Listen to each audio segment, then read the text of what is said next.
भाइयों बहनों, आपका मेरी इस चैनल जिसका नाम है तन की बात डॉक्टर अग्रवाल के साथ स्टे फिट, इसमें आपका स्वागत है। मेरा नाम डॉक्टर अरुण कुमार अग्रवाल, मेरी उम्र 80 साल से ज़्यादा और मैंने जर्मनी और अमेरिका में कई सालों तक अध्ययन किया, पढ़ाई की और पिछले 50 सालों में मैंने हज़ारों मरीज़ों का इलाज किया। इनमें से 70 से 80% जो मरीज़ थे वो पेट के रोगों से पीड़ित थे, ग्रस्त थे।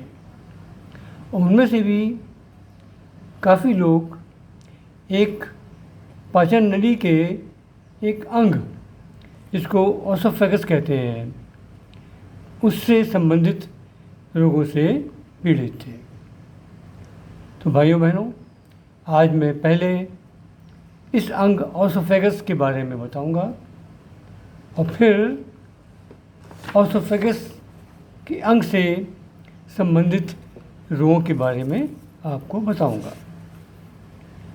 तो आइए, तो पहले हम देखते हैं ये ओसोफेगस कहाँ है।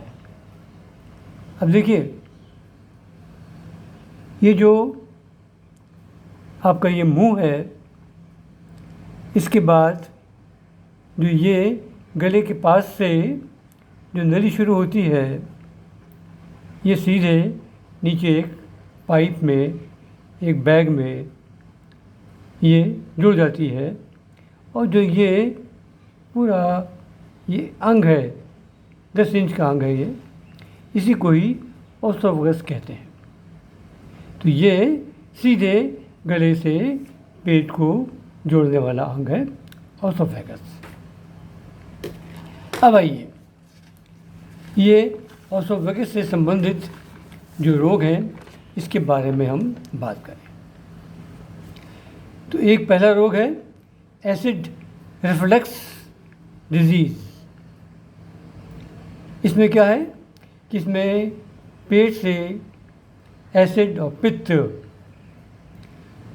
पेट से मुंह की तरफ आ जाता है और इसकी वजह से जो ओसोफेगस की अंदर की लाइनिंग है ये डैमेज हो जाती है। इसके साथ सीने में जलन भी होती है और अपने देश में 1 करोड़ से ज़्यादा लोग ओसोफेगस के एसिड रिफ्लक्स डिजीज़ से पीड़ित हैं। दूसरा रोग है डिस्फेजिया। इसमें खाना निगलने में परेशानी होती है। इसके कारण क्या क्या है? एक तो पहला कारण है कि हम खाना कम चबाते हैं, खाने के बड़े बड़े टुकड़े हम ऐसे निगल लेते हैं, खाना बहुत काफ़ी गर्म खा लेते हैं, कभी कभी हमारी टंग में भी कुछ वीकनेस होती है और ज़बान जो है ये खाने को ओसोफेगस की तरफ ढकेलती है, तो वो ढकेल नहीं पाती है, तो खाना मुंह में ही रह जाता है, आगे बढ़ नहीं पाता है। इसमें कभी कभी जो हमारी नर्व्स हैं इनका भी इन्वॉल्वमेंट होता है और वो रिफ्लेक्स नहीं पैदा कर पाती जिससे खाना आगे बढ़े। तो इसमें ब्रेन का भी इन्वॉल्वमेंट होता है, इसमें मसल्स का भी इन्वॉल्वमेंट होता है और इसमें जो वॉल्व है, जैसे कि गले के पास एक वॉल्व है और पेट के पास भी एक वॉल्व है, तो वो भी अगर उनमें कहीं कोई दिक्कत होती है तो खाना नली में ही पड़ा रह जाता है। कभी कभी ओसोफेगस की अंदर लाइनिंग में हल्के हल्के सी छोटी छोटी सी ये कुछ फुंसी टाइप के, इसमें या कहिए कि बहुत बारीक गुब्बारे टाइप के स्ट्रक्चर आ जाते हैं और इनकी वजह से भी नली की चौड़ाई कम हो जाती है और खाना फंसने लगता है। एक और है कि ओसोफेगस में इस नली में पेन, ये पेन भी जो है वो जो पेट से एसिड और पित्त आता है इसकी वजह से होता है। कभी कभी ऑसोफेगस में कुछ सूजन आ जाती है। उस सूजन आने से नली थोड़ी सकरी या पतली हो जाती है और खाना जल्दी आगे नहीं जा पाता। एक और रोग है, इसका नाम है क्राइकोफेरिंजियल इनकोऑर्डिनेशन। इसमें जो ऑसोफेगस की जो मसल्स हैं वो कंट्रैक्ट नहीं कर पाती हैं, तो कंट्रैक्ट करने से ही खाना आगे बढ़ता है। जो पेरिस्टाल्टिक मूवमेंट होता है ये मसल्स के कारण ही होता है, और अगर मसल्स वीक हैं तो ये खाना आगे बढ़ नहीं पाता। इसके कारण काफ़ी कोशिश करनी पड़ती है मसल्स को जोर देकर आगे बढ़ाने के लिए खाने को। कभी कभी जो है ये गले और पेट के बीच का वॉल ये बीच पूरा नहीं खुल पाता है, इसकी वजह से भी ये खाना रुकने की प्रॉब्लम होने लगती है।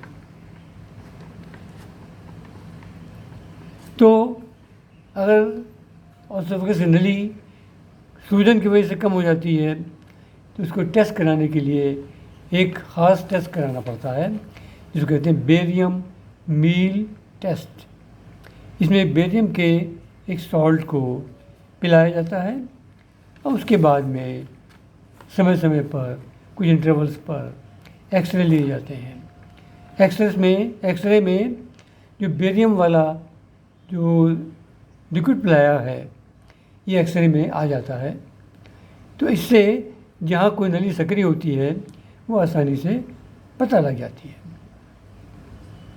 अब एक है दूसरा रोग, जिसका नाम है ऑसोफेजियल डायवर्टिकुलम।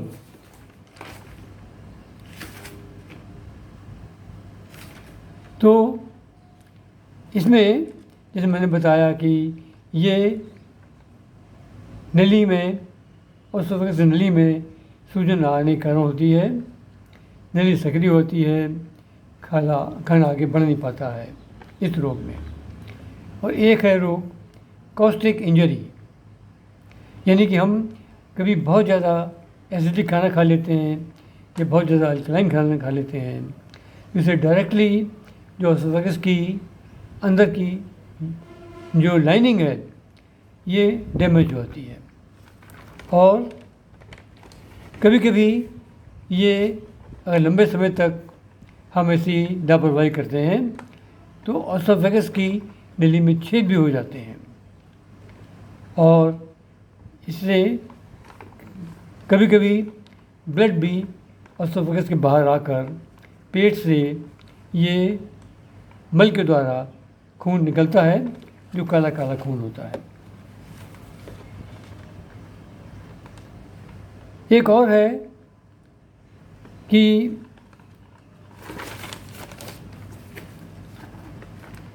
इसका नाम है, अगले रोग का नाम एचेलेसिया।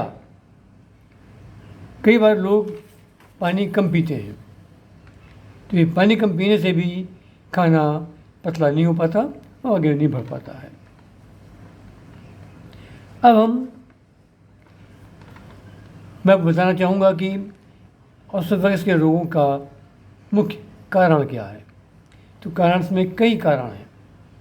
इसमें सबसे जो मेन मुख्य कारण है वो ये कि हम खाना जल्दी जल्दी खाते हैं, खाने को कम चबाते हैं और खाने के बड़े टुकड़े सीधे मुंह से ऑसोफेगस के थ्रू होकर पेट में पहुंचा देते हैं। इससे क्या होता है कि जो पेट में जो एंजाइम्स हैं, जो पाचक रस हैं, ये मोटे खाने के टुकड़ों के अंदर तक नहीं पहुंच पाते और खाना पूरी तरह से पच नहीं पाता है। तो आधा पचा खाना ही पेट से आगे इंटेस्टाइन में आ जाता है। इंटेस्टाइन में बहुत सारे बैक्टीरिया होते हैं जो इन खानों पर, जो आधा पचा खाना है, इस पर ग्रो करके बहुत से टॉक्सिक केमिकल बनाते हैं जिसको हम कचरा भी कह सकते हैं। अब ये कचरा जो है इंटेस्टाइन से एब्जॉर्ब होकर खून में और खून के द्वारा अनेक अंगों में पहुंचता है, और अंगों में जब ये ऑसोफेगस में पहुंचता है तो ऑसोफेगस की जो अंदर की जो वॉल है, अभी देखिए मैं आपको वॉल दिखाना चाह रहा हूँ। मैं ये नॉर्मल अवस्था में जो देख रहे हैं आप, ये जो लहराती हुई जो ये दिखाई पड़ रही है, इसमें अंदर की तरफ जो सेल्स हैं ये म्यूकोसल एपिथेलियल सेल्स हैं, और यही सेल एक लिक्विड बनाते हैं, एक मतलब लिपिड एक म्यूकस बनाते हैं, ये लुब्रिकेटिंग सॉल्यूशन बनाते हैं, जिसकी वजह से खाना फिसलता हुआ आगे बढ़ जाता है। लेकिन जब ये टॉक्सिक जो कचरा है ये ऑसोफेगस में पहुंचता है तो इन सेल्स में जो खून की सप्लाई है इसको रोक देता है। इसकी वजह से क्या होता है कि सेल्स ये मरने लगते हैं। आप देख रहे हैं आप ये, और कभी कभी सेल्स के बीच से ये कचरा जो है ये इस लाइनिंग को डैमेज करके, और जो इन्फेक्शन है ये यहाँ तक इसकी वॉल तक पहुँच जाता है और वॉल को भी डैमेज कर लेता है। और वॉल को जो डैमेज करता है तो इससे कभी कभी खून ऑसोफेगस के बाहर आकर ये मल के द्वारा जब निकलता है तो खून काला काला दिखाई पड़ता है। तो ये एक मेन कारण है कि हम जो खाना ठीक से नहीं चबाते हैं, इसकी वजह से ये ज़्यादातर दिक्कतें होती हैं। अब इसके लिए आप क्या करें कि एक मेरा वीडियो है जिसका नाम है डाइजेशन, इसी चैनल पर इस वीडियो को आप देखें। इसमें सारी चीज़ें बताई गई हैं, जिसमें मेन चीज़ें क्या हैं। एक तो ये कि खाना बहुत ठीक से चबाएं। दूसरा क्या है कि दो खानों के बीच में कम से कम 3 घंटे का समय या इंटरवल ज़रूर दें, क्योंकि पेट में खाना 3 घंटे में पचता है। जब खाना पूरा पच के आगे इंटेस्टाइन में चला जाए तभी दूसरा खाना आना चाहिए। और तीसरी सबसे ख़ास बात क्या है इस वीडियो में कि मैंने एक खाने का डाइट का चार्ट बनाया है, एक टाइम टेबल बनाया है, टाइम टेबल। इसमें बताया गया है कि सवेरे से उठकर आखिर सोने तक आप किस किस समय पर क्या क्या खाना खाएं। अगर आप इस चार्ट को फॉलो करते हैं तो आपको कोई भी रोग पेट का नहीं होगा, ऑसोफेगस का भी नहीं होगा, और पेट के दूसरे सारे रोगों से आपको मुक्ति मिल जाएगी। अब दूसरा बहुत बड़ा कारण क्या है? टेंशन। आजकल हमारे समाज में, वातावरण में बहुत टेंशन है। इस टेंशन की वजह से क्या होता है कि खाने की जो नलिकाएं हैं ये सिकुड़ जाती हैं, अंगों को खून की सप्लाई कम होने लगती है और सेल्स धीमे धीमे मरने लगती हैं, जिसकी वजह से जो अंग हैं वो काम करना बंद कर देते हैं और फिर तरह तरह के रोग होने लगते हैं। तो इसलिए टेंशन से बचने के लिए आप इसी चैनल पर मेरे वीडियो देखें जिसका नाम है टेंशन। इसमें बताया गया है कि टेंशन को दूर करने के लिए आप क्या काम करें। एक दूसरा होता है अवसाद या स्ट्रेस। अक्सर हम लोग स्ट्रेस से पीड़ित रहते हैं। आगे क्या होना है इसके बारे में ज़्यादा सोचते हैं, और जो घटनाएं आगे होने वाली भी नहीं हैं हम उनके बारे में ज़्यादा सोच कर परेशान होते हैं और स्ट्रेस से ग्रस्त हो जाते हैं। इसके कारण भी खून की नलिकाएं सिकुड़ जाती हैं और खून अंगों में ठीक से पहुंच नहीं पाता है और हम अनेक रोगों से गिर जाते हैं। इसके लिए भी इसी चैनल पर मेरा वीडियो है जिसका नाम है स्ट्रेस। तो इसको भी आप देखें और आप इसमें जो डायरेक्शन बताए गए हैं आप उनको फॉलो करेंगे तो निश्चित रूप से आप स्ट्रेस से मुक्ति पा जाएंगे और फिर आपको कोई दूसरा रोग भी नहीं होगा और ऑसोफेगस के रोग से भी आप मुक्ति पा जाएंगे। अब उसके अलावा जो खाने बहुत तरह की हम लापरवाही बरतते हैं तो उसके लिए मैं अब बताना चाहूँगा कि लोग क्या क्या लापरवाही करते हैं। अल्कोहल का सेवन करते हैं, चाय ज़्यादा पीते हैं, कॉफ़ी ज़्यादा खाते हैं तो पीते हैं, और फ्राइड खाना ज़्यादा खाते हैं, ज़्यादा मिर्ची वाला खाना खाते हैं, बासी खाना खाते हैं। कुछ दवाएं ऐसी हैं जिनके कारण कि खून में सप्लाई कम हो जाती है, रक्त नलिकाएँ सिकुड़ जाती हैं। तो ये साइड इफ़ेक्ट सॉल्ट्स के जो दवाएं हैं इनकी वजह से भी आपको दिक्कत हो जाती है।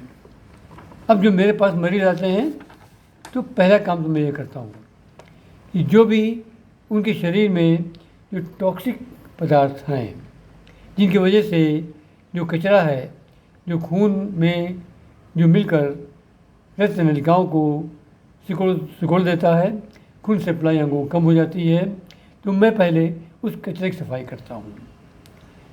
इसमें हम योगा की कुछ क्रियाएं हैं, इनका पालन करते हैं। ये क्रियाएं, एक क्लास है षटकर्म, इसका हम प्रैक्टिस करते हैं। इसमें 3 क्रियाएं करनी पड़ती हैं। एक है नेति, एक है कुंजल, एक है शंख प्रक्षालन। तो ये तीनों क्रियाएं किसी एक योग्य योग गुरु से के साथ में करें, और इससे आप डेली करें तो आपको धीमे धीमे करके आपको लाभ पता लगने लगेगा। अब कुछ आसन हैं जैसे कि पवन मुक्त आसन, वज्रासन। और वज्रासन भी खाना खाने के बाद में कम से कम 10 मिनट तक इस पोस्चर में बैठें आप। कुछ प्राणायाम, नाड़ी शोधन प्राणायाम, भस्त्रिका, कपालभाति प्राणायाम, भ्रामरी, खिचड़ी मुद्रा और ओम ध्वनि, इन सब का आप अभ्यास करें। अब आता है योग निद्रा। आप जो है शवासन होता है इसको करें। शवासन भी आपको योग गुरु बताएगा। सबसे आखिर में ध्यान क्रिया, मेडिटेशन, जो मैंने बताया कि स्ट्रेस वीडियो में इसको बताया गया है। इसको देखें और इसका पालन करें। अब डाइट का मैंने इसे बताया कि मेरी जो वीडियो डाइजेशन है, इसमें जो डाइट चार्ट दिया गया है, इसको अगर आप फॉलो करते हैं तो आपको कोई भी रोग नहीं होगा, और ऑर्थोपेडिक्स का रोग तो बिल्कुल नहीं होगा। लेकिन साथ में कुछ और सावधानियां हैं कि खाना फ्रेश खाएं, गर्म खाएं, बासी खाना ना खाएं, और खाना हो सके तो निश्चित टाइम पे ही खाएं। खाने के टाइम बदलते ना रहें आप। बहुत ज़्यादा मिर्च वाला खाना ना खाएं, बहुत फैट खाना ना खाएं। अब कुछ परहेज़ भी हैं, इसका पालन करें आप। तो परहेज़ में क्या है कि ज़्यादा मैदा वाला खाना ना खाएं, ज़्यादा खट्टा खाना ना खाएं, ज़्यादा मिर्ची वाला चटपटा खाना ना खाएं, ज़्यादा मिठाई ना खाएं, फास्ट फूड जैसे मैगी, पिज़्ज़ा वगैरह ना खाएं। जो एसिड प्रोड्यूस करने वाली जो चीज़ें हैं उनसे परहेज़ करें। खाना खाते समय पूरा ध्यान आपके खाने पर हो। टीवी, अखबार आदि पढ़ने से परहेज़ करें। खाना खाते समय किसी प्रकार का टेंशन ना पालें, टेंशन से अपने मुक्त रखें। और जब खाना खाएं तो पूरी श्रद्धा के साथ खाना खाएं, ईश्वर को आप आभार प्रकट करें और तब खाना खाएं। और ये भी ख़ास बात है कि खाना पूरा पेट भर के खाना खाएं। खाने की जो पूरी क्षमता है उसका आधा ही खाना खाएं आप। खाना बहुत देर रात को ना खाएं, शाम के समय खा लें। बहुत से बहुत 6-7 बजे तक खाना खा लें आप। और सोने के समय 1 गिलास दूध पिएं, तो इससे आपका पेट का रोग कुछ नहीं होगा। रात को नींद ठीक से आएगी, और सवेरे जब जाएंगे तो आपका बाउल क्लियर हो जाएगा। तो भाइयों बहनों, मैंने जो आपको 3 चीज़ें बताई हैं, इसका आप पालन करें और इससे आपको रोग से मुक्ति मिलेगी। भाइयों बहनों, मेरे इस वीडियो को आप सब्सक्राइब करें। इसके लिए जो नीचे एक जो बटन दिया गया है इसको दबाएं और मैं आपसे पूरी पूरी कामना करता हूँ, आपको मैं ये विश करता हूँ कि आप स्वस्थ रहें, पेट के रोगों से मुक्त रहें और ख़ासकर ओसोफेगस के रोग से पूरी तरह से हमें बचाएँ।